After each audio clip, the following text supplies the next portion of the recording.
بخشنده بخشایش کرد. و آن زن که یوسف در خانه او بود از او تمنای کامجویی کرد، درها را بست و گفت بیا به سوی آنچه برای تو مهیاست. و آن زن که یوسف در خانه او بود از او تمنای کامجویی کرد، درها را بست و گفت بیا به سوی آنچه برای تو مهیاست، به سوی آنچه برای تو مهیاست.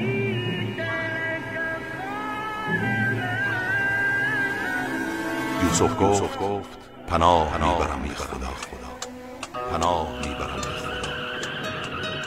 آن زن قصد او کرد و او نیز اگر برهان پروردگار را نمیدید قصد وی می‌نمود.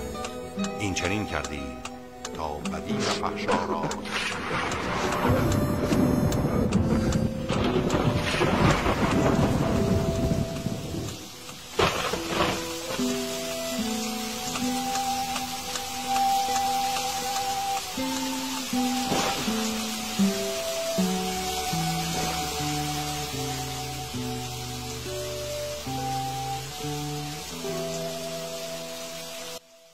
और मैं अपने नफ्स की सफाई पेश नहीं करता, क्योंकि नफ्स तो बुराई पर उकसाता है, मगर ये कि मेरा परवरदिगार रहम करे।